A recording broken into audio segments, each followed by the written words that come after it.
جو اللہ سے جتنی محبت کرے گا وہ عبادت میں اتنا آگے بڑھے گا۔ بڑی معذرت کے ساتھ آج ہم لوگ کیا کہتے ہیں، ہم تو شیخ اعظم کے مرید ہیں، جھوٹ بولیں گے تب بھی بخشے جائیں گے، نماز نہیں پڑھیں گے تب بھی بخشے جائیں گے، چوری کریں گے تب بھی بخشے جائیں گے۔ بڑی معذرت کے ساتھ اتنا اپنے آپ کو دھوکہ نہ دو، اتنا خود فریبی مبتلا نہ رہو۔ یاد رکھنا، نماز چھوڑ کر اگر یہ سوچتے ہو کہ جنت میں چلے جاؤ گے تو دوسری حدیث سن لو۔ اللہ کے رسول صلی اللہ علیہ وآلہ وسلم فرماتے ہیں کہ جو جان بوجھ کے نماز چھوڑ دے اس کا نام جہنم کے دروازے پہ لکھ دیا جاتا ہے۔ ایک دن میں 5 مرتبہ جس کا نام جہنم کے دروازے پہ لکھا جا رہا ہو۔ اور دوسری بات، آقا ارشاد فرماتے ہیں جو جان بوجھ کے نماز چھوڑ دے قیامت کے دن اس کے ساتھ میرا کوئی وعدہ نہیں ہے، وہ میرے ذمے سے باہر ہے۔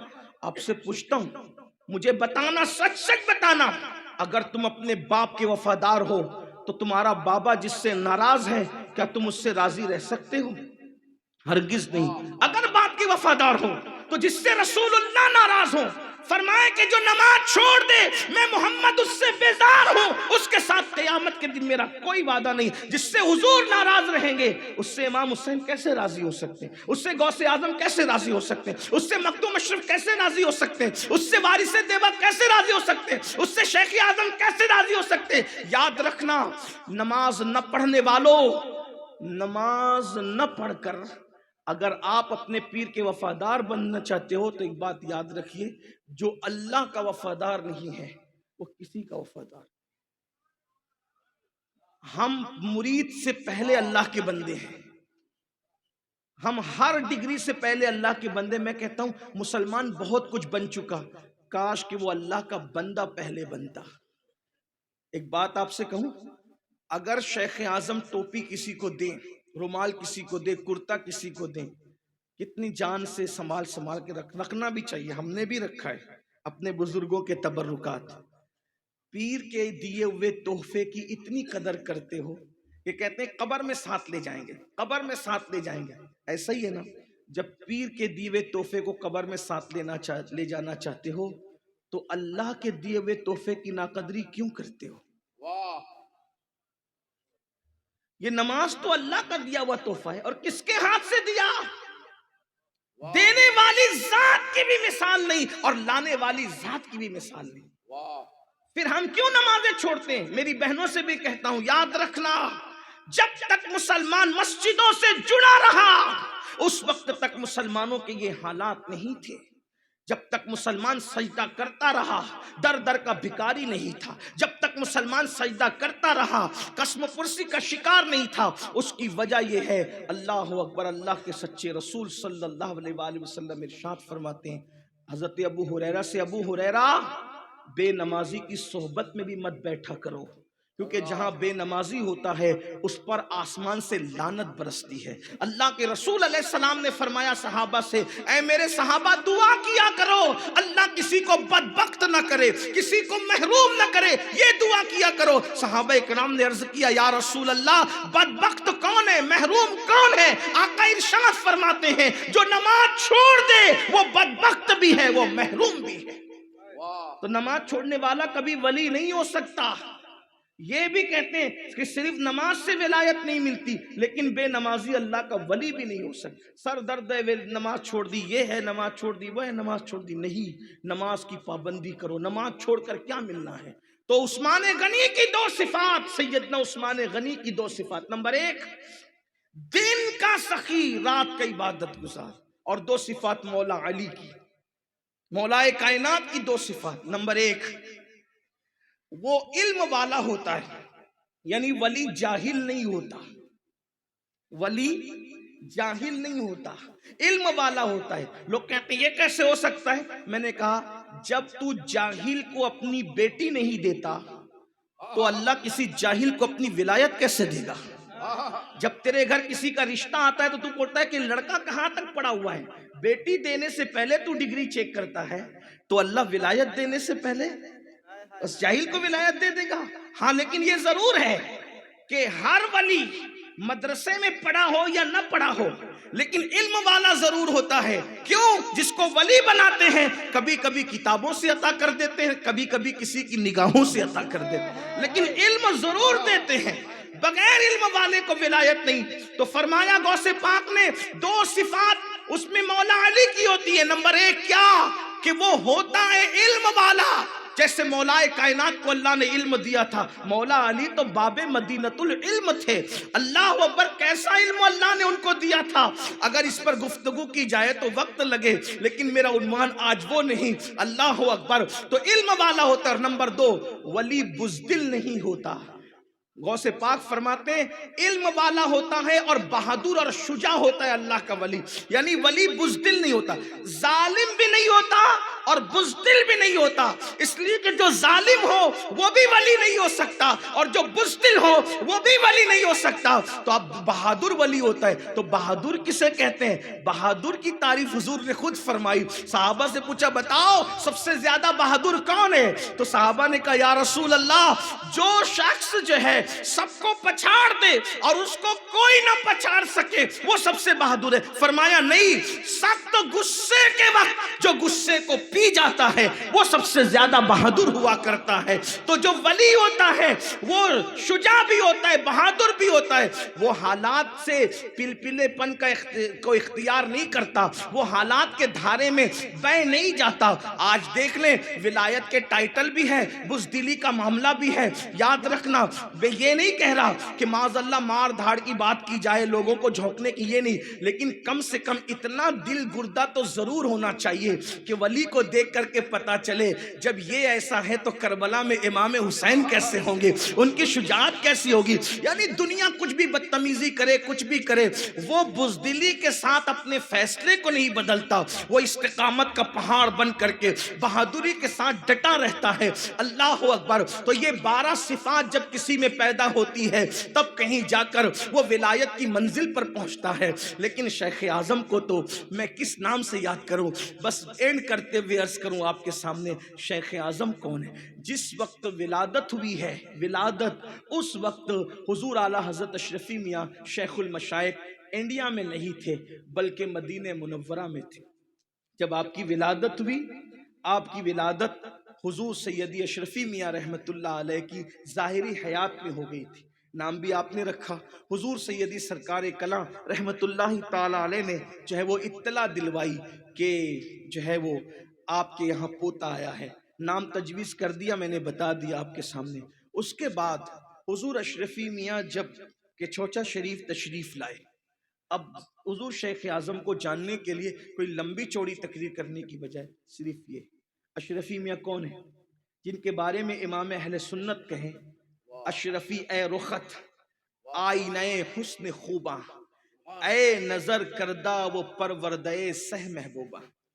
امام اہل سنت سیدی اعلیٰ حضرت فرماتے ہیں میں نہ کسی کا لکھا ہوا کلام سنتا ہوں جلدی سے, نہ کسی کی تقریر سنتا ہوں, اس لیے کہ وہاں معیار ہی کچھ اور تھا.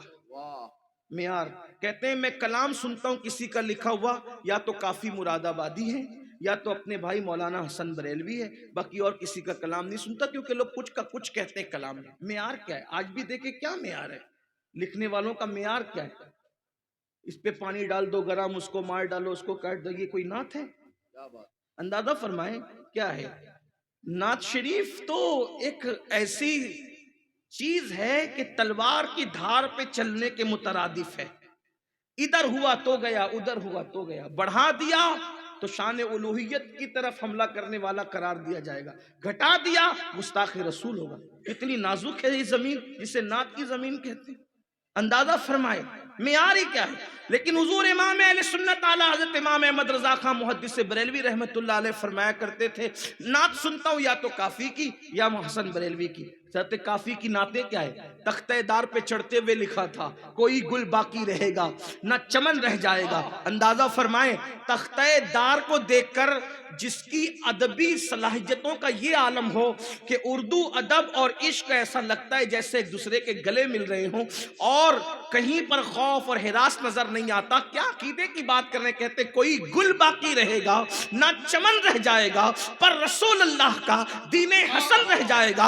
اطلس و کم خواب کی پوشاک پہ نازا نہ ہو اس تنے بے جان پر خاکی کفن رہ جائے گا. ہم سفیر و باغ میں ہیں کوئی دم کا چہچہا بلبلیں اڑ جائے گی سونا چمن رہ جائے گا. جو پڑے گا صاحب لولاک کے اوپر درود آگ سے محفوظ اس کا تن بدن رہ جائے گا. نام شاہان جہاں مٹ جائیں گے لیکن یہاں نام شاہان جہاں مٹ جائیں گے لیکن یہاں حشر تک نام و نشان پنجتن رہ جائے گا اور سب فنا ہو جائیں گے سب فنا ہو جائیں گے. کافی وہ لیکن حشر تک نعت حضرت کا زبانوں پر سخن رہ جائے گا. یہ کافی کی شاعری ہے اور مولانا حسن بریلوی صاحب کی شاعری استاد زمن کی تو آپ سنتے ہی ہیں. ان کے چند مصرے بھی پڑھ دوں تاکہ پتہ چلے معیار کیا ہے. دم اضطراب مجھ کو جو خیال یار آئے میرے دل کو چین آئے تو اسے قرار آئے میرے دل کو درد الفت وہ سکون دے الہی میری بے قراریوں کو نہ کبھی قرار آئے. اللہ اکبر. جو جنا بنائے بن کو جو جنا بنائے بن کو جو چمن بنائے بن کو جو جنا کرے چمن کو جو چمن بنائے بن کو جو جنا کرے چمن کو میرے باغ میں الہی کبھی وہ بہار آئے. حسن ان کا نام لے کر تو پکار دیکھ غم میں کہ یہ وہ نہیں جو غافل پس انتظار آئے. دو شعراء کی نعتیں سنا کرتے تھے قصدن اور خطاب کس کا سنتے تھے.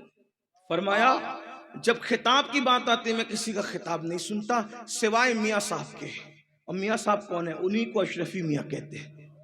ہم شبیہ غوث ہیں. وقت کا مجدد جس کا خطاب سننے کا اشتیاق رکھتا ہو اسے اعلیٰ حضرت اشرفی میاں رحمۃ اللہ علیہ کہا جاتا ہے. اندازہ فرمائیں یہ ہستی ہے صاحب کرامت ہستی. اگر میں ان کی کرامتوں کا ذکر کروں تو یہ میں بہت لمبی بات ہوگی لیکن اتنا کہہ دوں کہ حضور اشرفی میاں کے مریدوں نے یہاں تک بتایا کہ آخری میں کبھی کوئی ملنے کے لیے گیا اور تمنا تھی کہ کاش کے ہاتھ باہر آتے ہم بھی مصافحہ کر لیتے. تو حضور اشرفی میاں رحمۃ اللہ علیہ کے ہاتھوں کو قبر سے باہر آتے بھی دیکھا گیا ہے. میں اپنی طرف سے نہیں کہہ رہا ہوں. جو حضور سیدی شیخ اعظم کے عرس چہلم کے موقع پر جو یعنی کہ نمبر نکالا گیا تھا اس میں میری نگاہوں سے یہ زیر مطالعہ بات گزری. آپ اس کی طرف رجوع کریں آپ کو وہ پورا واقعہ ملے گا. میں نے بہت تفصیل سے مالیگاؤں میں حضور سرکار کلا حضور شیخ اعظم کے عرس کے موقع پہ اس واقعے کو بیان کیا تفصیل سے لیکن یہاں وقت نہ ہونے کی وجہ سے اختصار سے کام نہیں. قبر انور سے ہاتھ بھی باہر آئے. یہ کوئی مبالغہ نہیں کہہ رہا ہوں. کچھ لوگوں کو شک ہوتا ہے. میں کہتا ہوں اہل بدعت نہ سنا کریں ہماری بات. اس طرح کی عشق والوں کی بات اہل بدعت نہ سنا کریں اس لیے کہ یہ عشق ان کا عنوان ہی نہیں ہے. وجہ یہ ہے کہ جو خشکے لوگ ہیں جن کی اوقات اور حیثیت نہیں ہے بات کو ہضم کرنے کی وہ نہ سنا کریں. یہ تو اہل محبت کی محفل ہے اور ہم عشق کے بندے ہیں. کیا بات بڑھائی. ہم شبیہ غوث اعظم ہیں. کون؟ اشرفی میاں رحمت اللہ. اس کے بعد صاحب کرامت ہے اور بھی آپ کی بہت سی کرامتیں ہیں جس کا ذکر بہت طویل کر دے گا گفتگو کو. لیکن آپ کہیں گے اشرفی میاں پہ آپ کیوں آ گئے؟ مضمون ختم نہیں ہوا میرے پاس اس لیے کہ وہ دسترخوان کے ٹکڑے ابھی بھی موجود ہیں جو چھوڑے گئے ہیں. لیکن آپ کہیں گے کہ شیخ اعظم پہ گفتگو آخر اشرفی میاں تک کیوں لے جا رہی ہے؟ اس لیے لے جا رہی ہے کہ اگر آپ اشرفی میاں کو سمجھتے ہیں کون اشرفی میاں جو ان پڑھوں کو توجہ ڈال کر کے اتنا علم والا بنا دے کہ بڑے بڑے علم والے اس سے گفتگو کرنے کے لیے لرزتے نظر آئیں. وقت کا مجدد جس کی گفتگو کو سننے کے لیے مشتاق ہو. اللہ اکبر. جس کی نگاہوں کا عالم یہ نگاہوں کا کہ اگر کسی کا جنازہ جا رہا ہو آسمانوں پر تو وہ نگاہ اٹھا کر کے کہے کہ قطب الارشاد کا جنازہ جا رہا ہے. وہ قطب الارشاد کون تھا؟ حضور اشرفی میاں کی نظر دیکھ رہی ہے کہ بریلی کا قطب الارشاد کا جنازہ جا رہا ہے اور حضور محدث اعظم سے فرمایا جا رہا ہے قطب الارشاد. جس کی نظر کا یہ عالم ہے توجہ فرمائیں جس کی نظر کا یہ عالم ہے کہ وہ قطب الارشاد کی روح کا جنازہ جاتے ہوئے دیکھ لے. جس کی نگاہ کا عالم یہ ہے کہ نظر ڈال دے تو ادنا کو اعلیٰ کر دے. یہ ہستی اشرفی میاں ہے. اب جب مدینہ منورہ سے حضور اشرفی میاں آتے ہیں حج کرنے کے بعد فارغ ہو کر آتے ہیں تو اپنے پوتے کو اپنی گود میں لیتے ہیں اور گود میں لے کر کیا فرماتے ہیں؟ حضور اشرفی میاں حضور شیخ اعظم کو گود میں لے کر کیا فرماتے ہیں؟ اللہ اکبر. مجھے ایسا لگتا ہے اللہ اللہ، حضور اشرفی میاں جیسا چاند سا چہرہ اور ان کی گود میں ایک چاند سا چہرہ جب ایک دوسرے کے آمنے سامنے ہوئے ہوں گے تو آسمان پر تو ایک ہی چاند ہے، لیکن اس وقت تو اس خطہ زمین پر دو چاند ایک ساتھ جمع ہو گئے. ایسا لگتا ہوگا جیسے کوئی کتاب پر کتاب رکھی ہوئی ہے، یا چاند پر چاند رکھا ہوا ہے، یا سورج پر سورج رکھا ہوا ہے، یا کسی پھول پر پھول رکھا ہوا ہے. کیا لگتا ہوگا یہ تو دیکھنے والے جانے، لیکن البتہ اتنا ضرور ہے کہ حضرت نے حضور شیخ اعظم کو گود میں لیا اور گود میں لے کر کے ایک تاریخی جملہ فرمایا جو شیخ اعظم کی شان کو سمجھنے کے لیے بہت بڑی رہنمائی کا کام دیتا ہے. فرمایا یہ کون ہے؟ حضور شیخ اعظم کی طرف اشارہ کر کے میں، یہ کون ہے؟ اب کون کیا کہہ سکتا تھا وہاں، کون کہہ کیا سکتا تھا؟ فرمایا یہ میں ہے. حضور شیخ اعظم کے لیے فرمایا یہ میں ہے. اس کی تصدیق کرنے والے کہیں گے کہ کہتے ہیں یہ میں ہے اور میں یہ ہے. توجہ فرمائے، یعنی کہ یہ میں ہے اور میں یہ ہے کا مطلب کیا ہے؟ مطلب یہ ہے کہ جس نے مجھے نہیں دیکھا، اگر میری ولایت، میری کرامت، میری بزرگی، میرا تقوی، میری پرہیزگاری کا عکس جمیل دیکھنا ہے تو اظہار اشرف کو دیکھا کرے، اور جس نے اظہار اشرف کو دیکھا اس نے مجھے دیکھا، جس نے مجھے دیکھا ان کو دیکھا. واہ واہ واہ واہ، نعرہ تکبیر، نعرہ رسالت. شیخ اعظم کانفرنس حضرت علامہ سید امین القادری. روحانیت کی کس بلندی پر شیخ اعظم فائز ہوں گے. اشرفی میاں فرما رہے کہ یہ میں ہے اور میں یہ ہے، اور اسی کو کہا جاتا ہے کہ من تو شدم تو من شدی.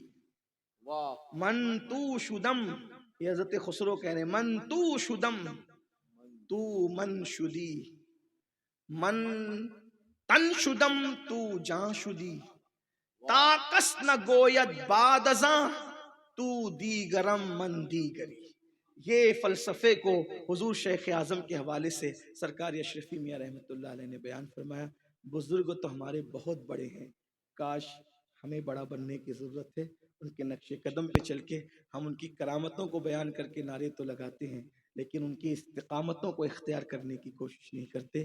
شیخ اعظم ولی ابن ولی کا نام ہے، شیخ اعظم شہزادہ علی کا نام ہے، شیخ اعظم حضرت مختوم اشرف کے اظہار کا نام ہے. اس لیے اللہ پاک سے دعا ہے اللہ ان کے روحانی فیوز و برکات سے ہم سب کو مالا مال فرمائے.